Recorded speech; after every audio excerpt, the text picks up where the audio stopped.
आपण दुसरीकडे जाऊ का? ते तुकाराम बाबा आले, आपल्याला 2 रुपये बटाटा वडा खायला मागतील. आम्ही सदैव सुडके जवळी येता चोर धाके.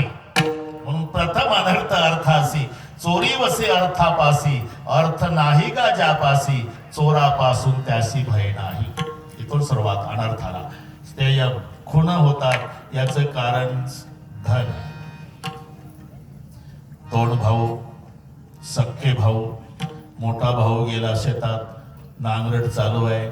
नांगरट करता करता सकाळी 8 वाजता नांगर का अडला म्हणून उपसला, बाजूला काढला, खोदलं, तिथं हांडा सापडला. 35 लिटर पाणी बसल एवढा हांडा, तांब्याचा, सोन्याच्या मोहरानं भरलेला. आता नांगर कर हाणतंय का ते? बैल दिली माला टाकलून. बरोबर अर्ध्या तासाने लहान भाऊ न्याहारी घेऊन आला. दादा न्याहारी आणली. याच्या मनात आलं, हे 5 वर्षानं मागून जन्माला आलं, अर्ध्या संपत्तीचं वाटेकरी होते. एकटाच असतो तर हांडा पठ्ठ्याला एकट्याला मिळाला असता. आणि इकडे चाल दोघही जेऊ. नांगराचा फाळ काढून ठेवला. जसा भाऊ न्याहारी घेऊन आला, दोन्ही हाताने टाकला, डोक्यात मारला जाग्यावर. दुपारी आई आली. का रे महादू नाही दिसत? त्याला वाटलं हाही पुरावा नष्ट केलेला बरा. माय मारली.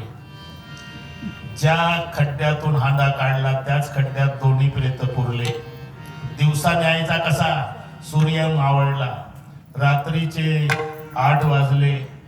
म्हणलं आताही नाही जमत, लोक जागे असतील. पहाटेचे 3 वाजू दिले गायकवाड.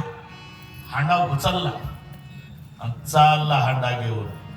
तर तिकडून 3:30ला 6 चोर चोरी न मिळाल्यानं वैतागून आले आणि हांडा घेऊन चाललं. थांबले. काय मजूर होता कामाला, पाणी प्यायला नेलं भांड. 3:30 पर्यंत काम करते का मजूर पहाटेच्या? बॅटरी मारले, सोन्याच्या मोहरा. नाचायला लागले. अरे नाचणं बंद करा, पहिलं हे उडवा. हांडीवाला मारलं, 3 गेले. माय लेकर रानात पुरले, हे गेलं. म्हणला का रे, आता जन्मभर चोरी करायची गरज नाही, पण दिवसभराचे उपवास आहे. कोणीतरी जा शहरामध्ये काही खायला आणा. म्हणलं आता 3:45 वाजले पहाटेच्या, आता हॉटेल. अरे 100 रुपयाला 1 लाडू दे म्हणा, आपोआप उघडते हॉटेल. दोघं आले. ती पहिल्यांदा टोळीत आले होते आज. चौघं हांड्याजवळ बसले. हे दोघं म्हणले का रे, आपण लाडू घेऊ, पण त्याच्यात थोडं थोडं जहर टाकलं तर? आपण नाही खाऊ, ते चौघं खातील, ते मरतील, हांडा दोघाचाच. या चौघांनी विचार केला का रे, पहिल्यांदाच टोळीत घेतली यांना आज सकाळी, काय नसीब, आजच हांडा मिळावं का रे. म्हणजे बिघडलं काय? आल्या आल्या आपण दोघालाही ठार करू आणि मस्त लाडू खाऊन मग वाटप करू. पुढचं कळलं वाटतं तुम्हाला? जस चौघही धावले, मारले दोघं. म्हणले आता हांडा चौघाचाच, आता लाडू खा. खाल्ले आणि पहाटे काकडा सुरू झाल्यावर हांड्याचा वाटप झाला. अरे पाहता काय, 7 गेले 7. तुका म्हणे धन